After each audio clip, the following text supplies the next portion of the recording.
This is a special White House briefing. All right, what's up, what's up, what's up, what's going on? How y'all doing? Salute. I'm Tim Black. Most of you guys know me. I'm the fill-in, backup, supporting backup, third string, backup, retainer backup, alternate backup, White House press secretary, serving on behalf of President Barack Hussein Obama. That's right, that's how we do it. So basically speaking, I'm his wife's cousin. All right, so here we go. Look, check it out. Now, most of you guys who have been paying attention know all about the findings from the federal investigation into the Ferguson matter. Now, look, Darren Wilson won't be charged with nothing. They can't even charge Darren Wilson with fucking jaywalking. They can't get that white boy on shit. First white boy in the history of mankind who never put his hand on his wife, never jaywalked, never spit on the ground, and he damn sure enough, doesn't have a racist bone in his body. None.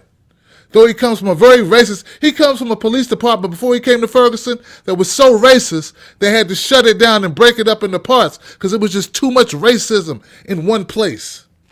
Say, God damn it, there's too much racism here. David Duke, former Grand Wizard of the Ku Klux Klan, visited Darren Wilson's old police department and was like, God damn, you guys are racist. We got to spread some of this racism out. It's too much concentrated racism here. It's like a whole car full of Mexicans. There's too many Mexicans here. That was racist in itself, wasn't it? I'm joking. Mi amigos, too many blacks here. Feel better?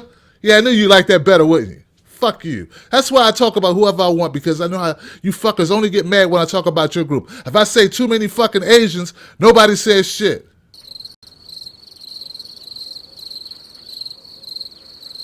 You were sitting up here with your hands up, waiting for the motherfucking federal investigators to give Darren Wilson a charge.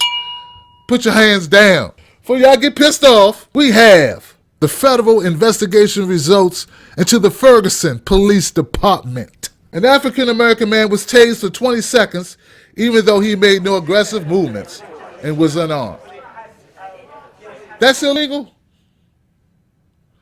I got a story. I do a story like that every day. In December 2011, for example, an African-American man alleged that as he was standing outside of Walmart, an officer called him a stupid motherfucker and a bastard. According to the man, the lieutenant was on the scene and did nothing to reproach the officer. Instead, threatened to arrest the man. Y'all serious? This is the best y'all got. This is it. A white cop called a black man a stupid motherfucker. And a bastard. I'm sorry, a bastard as well. I do that shit every day. Y'all gonna come get me? This looks bad, man. This don't look good. Thought y'all said they were egregious. Over the top. Run amok. All right, here we go. Oh, here goes the good stuff. A 2008 email stated that President Barack Obama would not be president for very long because what black man holds a steady job for 4 years?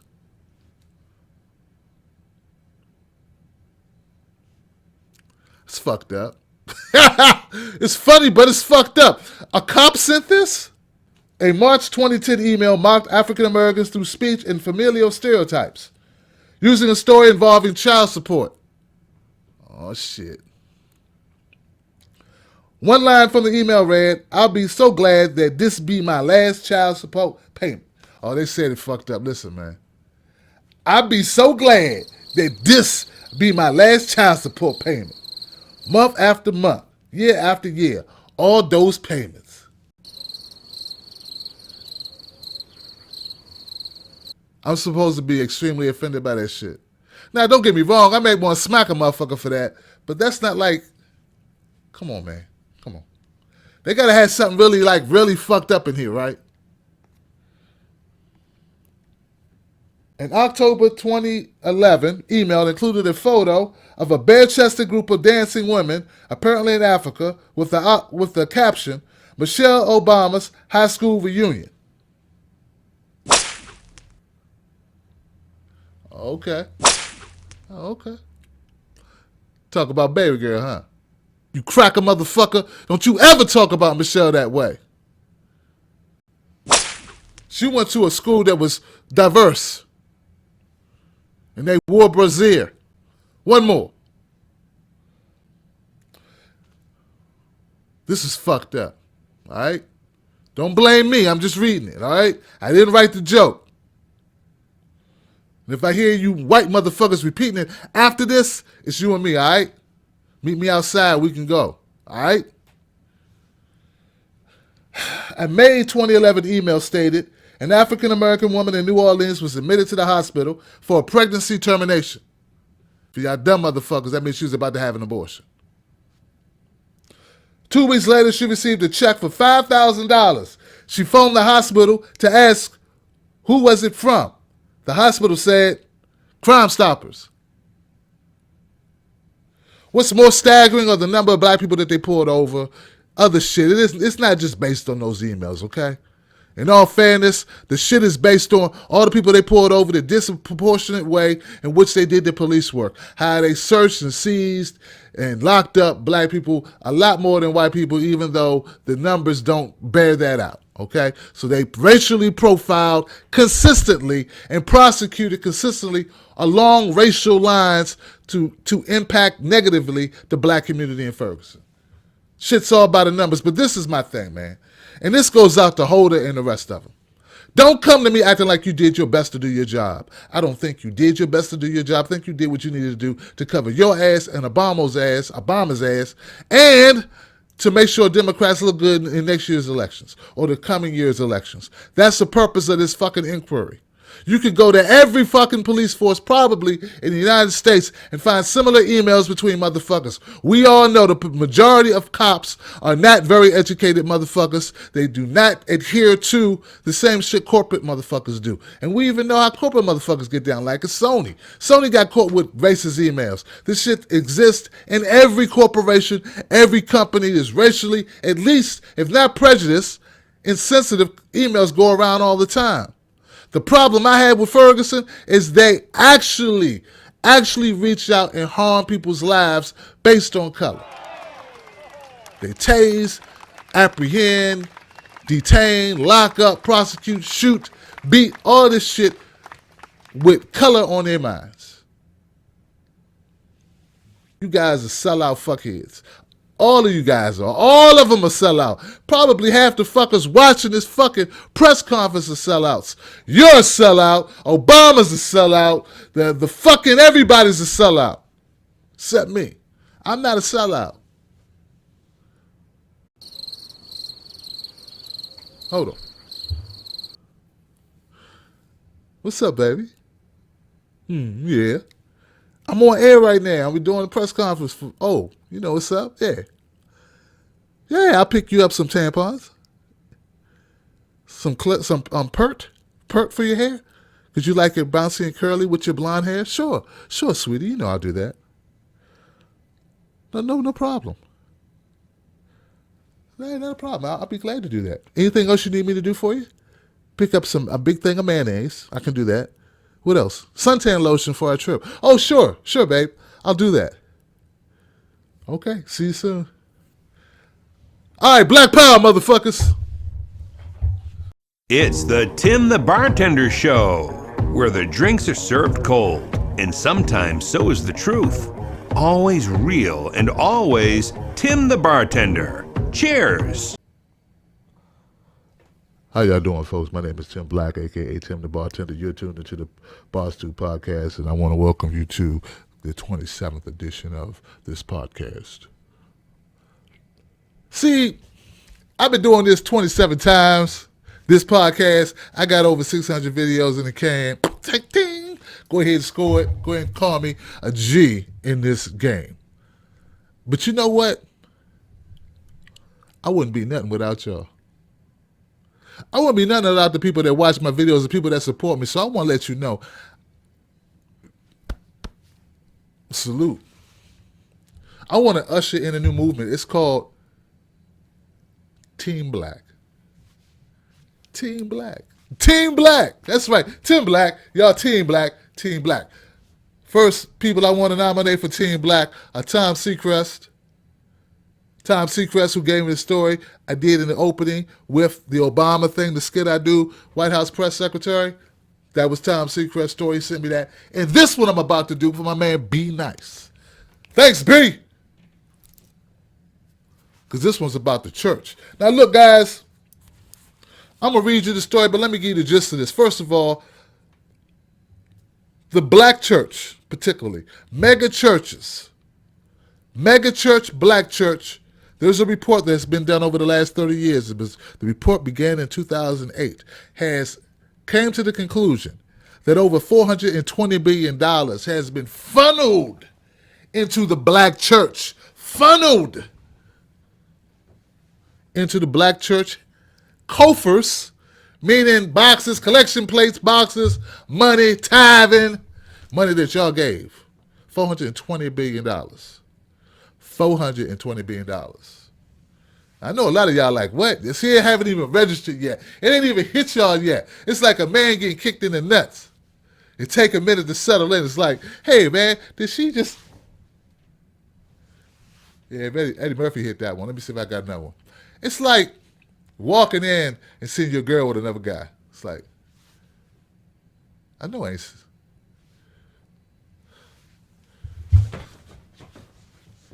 Well, shit, I ain't got to give her this damn birthday present. Shit, I guess I'm all right. But no, this is a bad thing, guys. This is bad. $420 billion is a lot of dollars. $420 billion. Let me give y'all some details to this, okay? $420 billion. This is based on the study. Let me give you some background on it. So you know I'm not just making this up, because y'all know people can tell you anything. Here's what we got. Research conducted by the Livestees has reported that an estimate of $420 billion in tithes and donations has been accumulated by black churches since the 1980s. An ongoing investigation into the spending of mega church leaders was first initiated by Senator Charles Grassley around 2008. Now, I don't know why Grassley decided to do this investigation, but he probably had a good reason. Maybe somebody took his mama's money. Now, the investigation took place in many churches that proclaim what is known as the prosperity gospel, which is a practice saying that providing donations to Christian ministries will result in personal financial blessings. You got to give money, you get money. The Lord says you have to give if you want to receive. If you want something in return, you have to be willing to give. How can you have without giving? How is that supposed to work? I mean, for us to have plants that grow, we must plant the seed, then we must water the seed in order for the seed to grow, turn into a plant that nourishes our bodies. This happens, cause and effect. When you give us the ability to help other people. Us helping other people spreads the word. This is all in line with God's plan. Oh, here we go. While many politicians and black community leaders are demanding accountability for the churches that accumulate high amounts of funding, devoted followers of the church are defending the institutions and the leaders. Many loyal members of the flock claim that there is a double standard when it comes to black megachurch leaders and wealthy white church leaders. Well, white people do it too. We're the poorest people in America. So don't tell me what white people do. Okay? $420 billion could have been better spent than helping fund the damn... You know what? If we take $420 billion to fix the heater in the church, maybe the church don't need a heater. You know how many people you could have pulled out of poverty with $420 billion? Now, I understand it's over a long period of time, but that's a lot of money to be passing hands. I'm not going to let them off the hook on this. Look, I know you need something to believe in, but how much do you need something to believe in? I mean, don't get me wrong. I know it was just one person giving all that money, but it just seems like it could... What are they doing with the money? What are they doing with the money? That money could have been spent in so many ways. And I'm just concerned that we could have reached, what's the word for it? Freedom, financial independence, financial reliability. We could have created our own bank, our own banks with $420 billion. Do you understand that? I think the people who discount this article and this finding, this report, totally have not wrapped their head around the number we're talking about. We're talking about $420 billion. Now, I know you might believe in what you believe, but what I'm saying is, how are they allocating the money? Where is it going? I challenge anyone who belongs to a megachurch who isn't just totally in the can for the church, who's willing to look at this objectively. I challenge you to ask to look at the books, to know what you're donating into, to see where the money goes. And if you feel okay about where the money goes, if you're getting an accurate report on what happens with the funds that you donate and you feel good about that, then hey, none of my business. But if you have questions, you should ask them. Because no matter how good or wherever your heart is being in the right place, it doesn't matter if at the end of the day, all your good deeds are going into somebody's shoes, cars, jets, properties, travel, or whatever. And I'm not saying it is because I don't know. We're lumping everybody into one group here, and I don't want to do that, right? But damn it, anybody getting ripped off, if you feel you're getting ripped off, you need to report them so we can get this sorted out. I don't think it's right to take advantage of people. $120 billion is enough money for us to feed, clothe all the homeless people in New York City. Forever. Forever. You understand?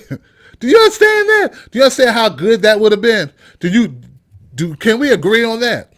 Every veteran that's came back from every war we fought in the last 20 years could have been taken care of, not have to work, be taken care of medically, housed, clothed, fed, no problem with $420 billion. You understand that? Are you wrapping your head around it? What we're talking about, the amount of money that we're talking about. Do you think God would appreciate you doing that? Every child who's born to every orphan could have been had a college tuition set aside with $420 billion. See, that's why I got a problem. That's why I'm upset about it, because it don't make sense. So where's the hypocrisy come from? What? God!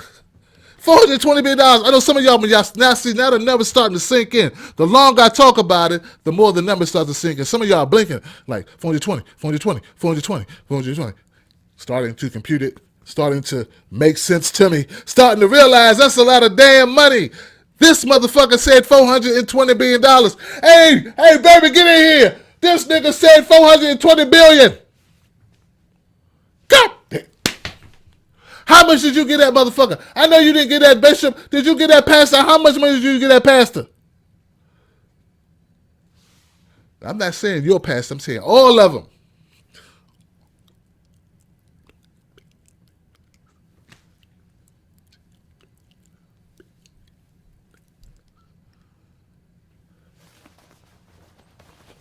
That's what I'm saying.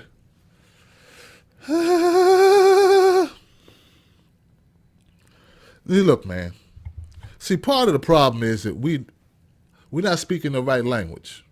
And this is what people don't get. Look, if you went through school being a nerdy motherfucker, you couldn't get the girls, you were never cool, you were never the guy who hung with the cool kids, people didn't know you like that, you were in your little bubble, you went through life, you did that thing, and now you're what you call, this guy who said he's enlightened, you know more than everybody. You had to dive into something, so books was your thing. I can relate to you, I understand in a way. I mean, I liked books, but I was never like that. I mean, I understand where you're coming from. So now you're an intellectual, and now you're coming up with these concepts, and you're highbrow, and I get it, and you sort of high step over the regular Negroes, and you tell them what they need to know, and you are laying down a foundation of improvement, things they need to advance themselves as people so that they can grow systematically against oppression, fight it, defend it, and elevate themselves intellectually so they can be more like you. Here's the problem.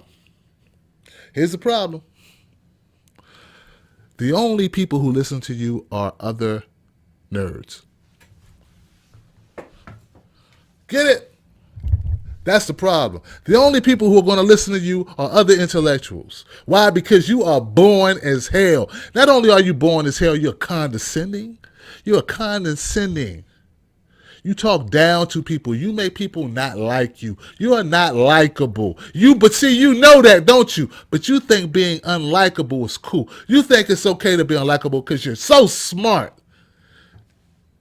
You don't help anyone. The only people you help are people who don't need help. Get it? That's why we got all these people going to the church giving their money, because when that pastor talks, he talks in a language they understand. He makes them feel valued. He speaks to them in a way that makes them feel like they are connected. You can't do that, Mr. High and Mighty. I got a PhD. Mr. I went to this Ivy League school. I did this. I did that. I did. You know what? Listen. This is what's funny. This is what's funny. I'm more influential than you, and you've been on TV. I'm more influential than you, and you've been to all these Ivy League schools. And you know why I'm more influential? Because I talk to people who would never listen to you. I talk to the people who actually do need to hear it. You talk to the people who don't need to hear it, but just like to hear it. And that's why we have mega churches. And that's why we have prosperity gospel preachers. And that's why people give to them. Because they buy into the connection, to that we can do something, that we helping, that they're working together, that you're high stepping above the people that you say you're there to help, talking down to them, looking down to them, above your fucking glasses, inside having a grudge against the guys you know you could never kick it with, never was cool with, couldn't get with none of the girls. They wouldn't sleep with you, so you say, well, I wouldn't sleep with her anyway. She's below me. Yeah, whatever. You could never get none of those girls, dude. Come on, man. Come on. I knew guys like you. I still know some of y'all. Y'all was never cool. Now, so let's keep it real. So I'm not here to totally shit on the church and the people who go to the church, the people who give to the church, because you know what? I understand it. I see both sides. You don't. That's why I'm here to get my message across, because I know I'm going to be more influential than 5 of you eggheads, because none of you guys do not have what you need in order to reach those people. And you know what? And what's even sadder? You don't even try. You alienate the very people whom you want to reach. And how does that help? Who does it help? Who are you helping? You helping people that don't need to be helped. You just talking bad about the people who need to be helped. Who do you help?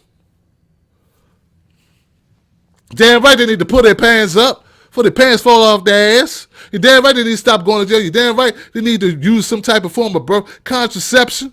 You damn right they need to take care of their children. You damn right they need to get off drugs. You damn right. They need to finish high school. You damn right. You need to make better choices. You damn right. But it's the way you say it.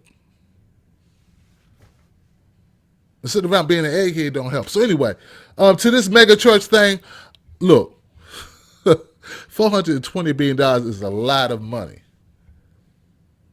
A lot of money. We can make a lot of changes. So the next 30 years, think about where you want that money to go in your community. Next 5 years, think about where you want that money to go. What you want to do. Where you want to go, what you want to do.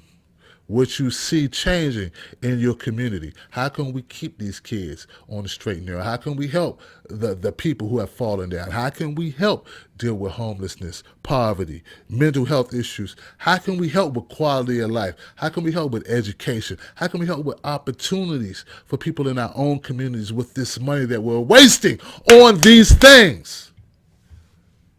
But we waste money in a lot of places more than just the church. Okay? Movies. Weave. No, I heard somebody else say that one. Weave. Yeah, that's true. Video games. Yeah, that's true. A lot of shit we waste money on. America's a waste pit. I wonder what the study would be if they looked at how much money is wasted on video games. I mean, we ain't exactly changing the world playing video games, are we?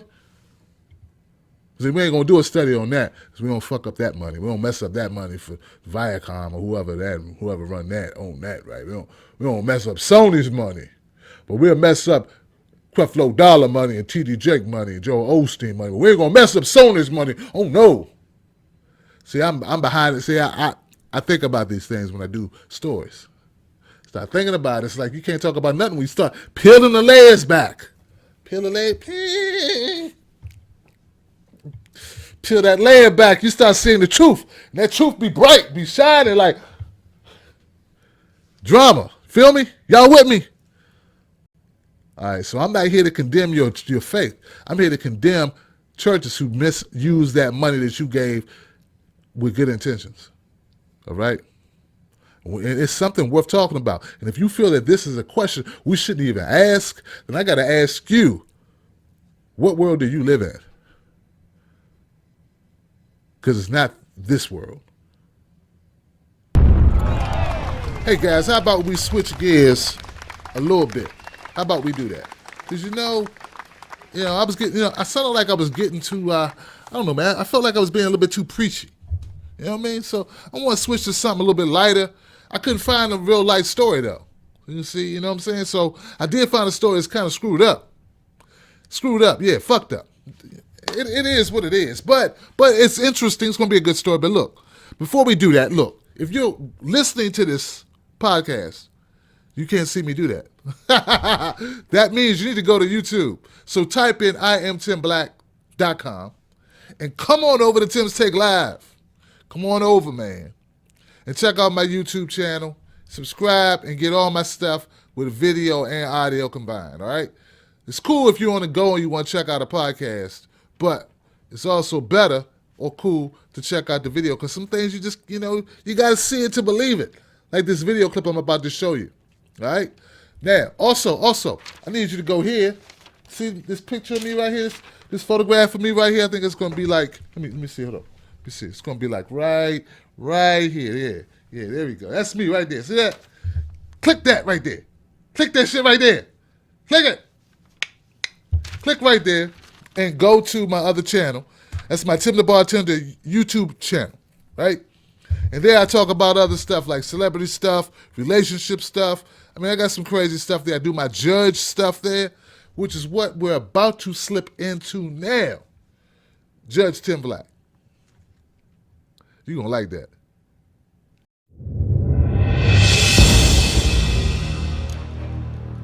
I ain't a real judge. I ain't never been to school for this shit. This ain't even a judge's role. But I tell the truth. I call it like I see it. I'm Judge Tim Black. Stop! Calm down. Stop! Two completely different stories, all caught on video. Let me go! 911's been called. You might as well let her Let me go! Video posted by a witness online shows two women fighting inside a Lancaster nail salon, the store owner and a customer. The customer, Tawana Davis, says she got angry when the salon wouldn't do her daughter's nails. I continue to go back and forth with her about why everyone ignored the request that I had made. But the store owner, Kathy Nguyen, tells me she felt the child was too young to get her nails done. She points to the sign saying, "We have the right to refuse service to anyone." Nguyen showed us this security video of how it all started. Davis grabbed nail polish. Nguyen asked her to leave. You see the two arguing.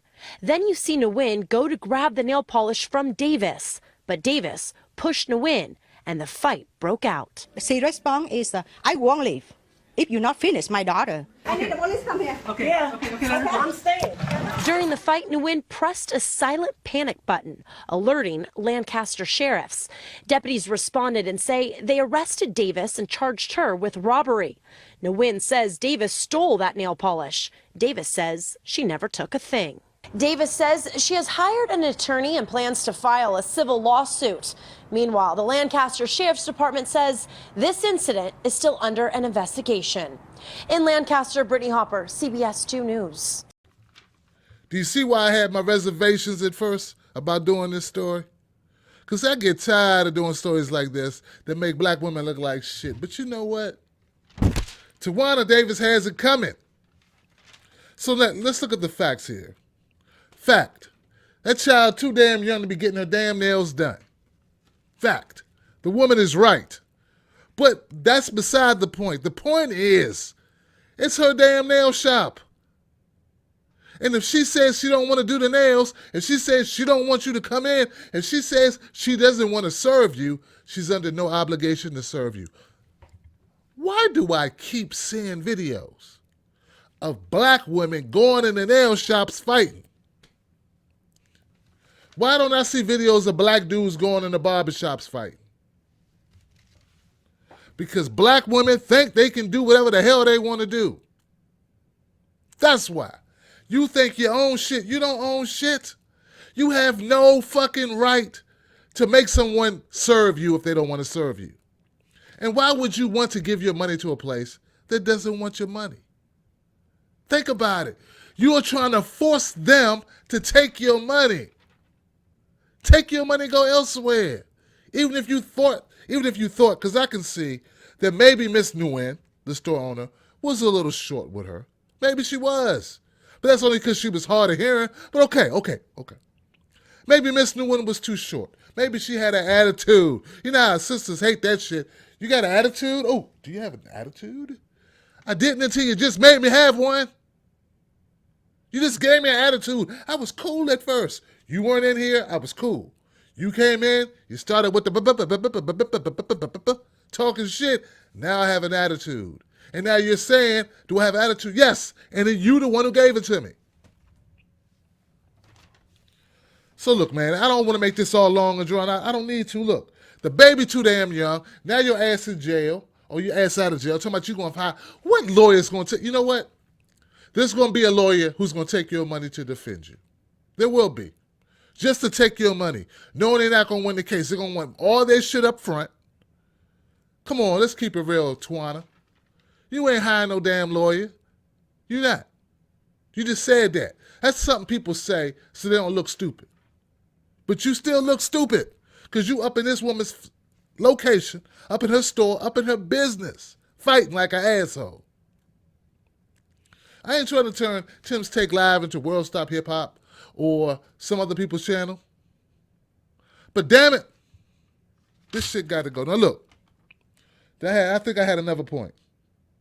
Oh, she got a big ass sign that says, I reserve the right to refuse anybody. They have the right to refuse service. Now, unless they refuse the service on the grounds of you black or service on the grounds of you gay or you Christian or something like that, part of a protected group or whatever, Muslim or something, then you have no case at all. And any lawyer that takes your money is just taking you and screwing you. So get it right. All right, here's my verdict, Tawana Davis. You are a lousy mother to be fighting up in here with your 2-year-old child on your damn hip trying to get your nails done on this child when the child don't even know what the fucking colors she gonna have on the fingernails. Child don't know the colors. You stupid.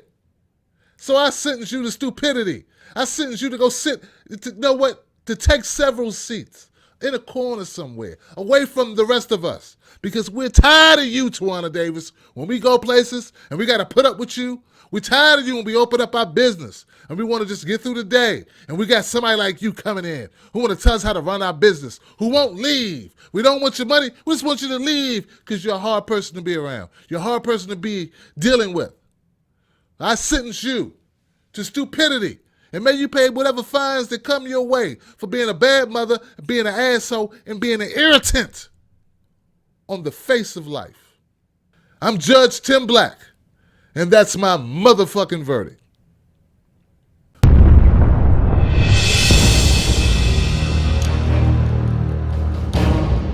All right. By popular demand, I have a relationship tip tonight. That relationship tip is going to be one for men and women. It's about confidence and the myth about confidence. Hey, you never heard that one, right? That's new ground. Check this out. Follow me, see if you understand what I'm saying. First of all, there's no such thing as confidence. The whole word confidence, I know there's a word technically called confidence.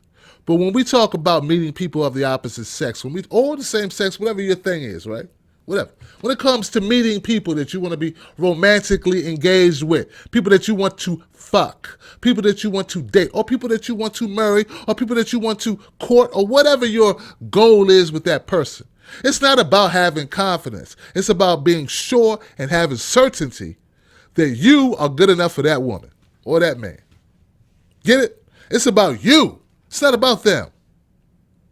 See, confidence, the way people preach about it, it's about trying to make somebody think something about you. That's the problem you have already, is that you're worried about what other people think of you. Don't worry about that. You have to condition yourself not to give a fuck. Say it. I don't give a fuck. Say that every morning when you wake up. Wake up, wash your ass, get ready. Go, I don't give a fuck what anybody thinks about me except me. And if you believe in God, you're God or whatever. Cool. That's what you need to have in your mind. I don't give a fuck, because that's the most attractive thing a man can have going for him. Now, I don't mean don't give a fuck and don't wash your ass, don't brush your teeth. Don't put on, don't take care of your hygiene. That's not what I mean. What I mean is not to be overly concerned with what other people's opinions of you are. The only opinion that matters is your opinion of yourself. And if you think highly of yourself, others will think highly of you, because it translates. It's an unspoken aura that you will have. People be like, who is this guy? Because this guy gives off the vibe that he knows where he's going. Check this out. Nothing turns women on like a man that says, we good. See, women wait to meet that guy, the we good guy. The guy that says, I got you. In whatever shape or form that comes in. That's what women look for. That's the instinct underneath everything. Everything. Underneath your car, underneath your clothes. See, look, your clothes, your car, your house, your material possessions, your bank account, your job, your career, your degree, whatever you have. It is just camouflage or a signal to that thing that says, I got us. That's what it's all about. That's what the car is for. You can take her around. You can provide. That's what the job's for. I am financially stable. I got us. That's what the build is for. Being in shape is for. I can fend off motherfuckers. I got us. That's what it's all about. But if you don't have that truly inside of you, that I got you, then no matter what you have, you'll never have her convinced. And it's not about talking. It's about the walk. It's not a confidence. It's a certainty. Get it? A certainty that you ain't got shit to worry about. You're going to allow that woman the ability to be herself. And there is nothing on this planet more seductive to a woman than make the panties come off, make the waters rush, make the love come down, like her being able to just fully relax and know You got it. That's what's up.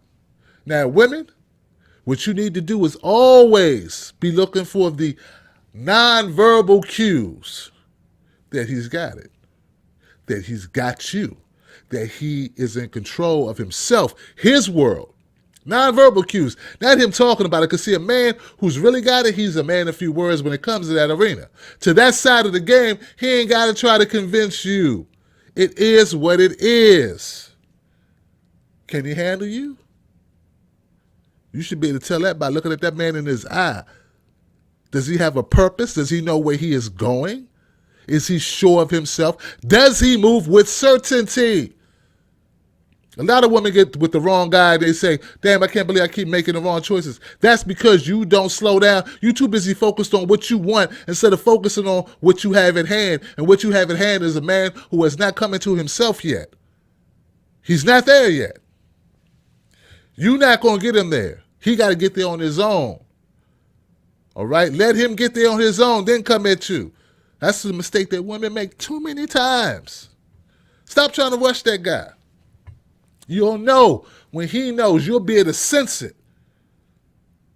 That's what leadership is about. People come into their own being of themselves whenever that time comes for them. It's a very personal journey. It's not up to you to rush it for a person. You can't make somebody get there. You can't will it. You can't wish it. You can't dream it. You can't force it. You can't screw it. You can't cook it. You can't browbeat it. You can't nag it. It's just got to be what it's got to be. All right? Now, men can help another man. A man can help another man get there quicker. You can give him the tools, give him the blueprint, put his questions at ease with information that lets him know he's going the right way, or maybe he needs to make a turn or whatever. That's what a man can do. But a man can't do that for a guy either. A man has to get there on his own. So all I'm doing is giving you information from my journey. So fellas, take it and do with it as you will. Like I always say, use what you can use and throw the rest away. All right, guys. Hey, and since we're talking about certainty, I'm certain that somebody out there is going to send me a lapel mic. Because see, this right here, this got to go. This right here, I need a lapel mic. I need this out the picture. People starting to complain like, why you got that big mic? I got a big mic because, because that's what I'm packing. But no, this big mic is because I don't have a lapel mic. And if you guys would be so generous as to donate to me a lapel mic, I will use it in order to better provide content for you. I don't ask for much. Ask for a little donation here or there on my Patreon. It'd be nice to get over $100 per month towards what I do here. Because Lord knows $100 don't even cover my lights in my garage, which is where I'm shooting. But, if you really want, what I'm saying. But a lapel mic would help me take my content to another level. I would be able to move this out the picture and be able to do more things. So somebody out there, be my benefactor, hook me up, be my patron, and support this channel. All right, guys, look, man, I appreciate you guys once again. You keep me going, your words of encouragement, your support. Shout out to my Facebook crew, my people on Facebook. I don't mean to neglect you. It's just that, honestly speaking, YouTube loving me. Y'all need to show me some love on the Facebook side of the game. My YouTube people, they hold me down. Team Black. That's what's up. I'll see you guys later this week on some more videos. Don't forget, I am Tim Black. IamTimBlack.com is where you want to go. All right? That's where you find the videos. I'm out, guys. Have a great week. Be safe. And remember, fellas, be certain of who you are. It goes a long way. I'm out.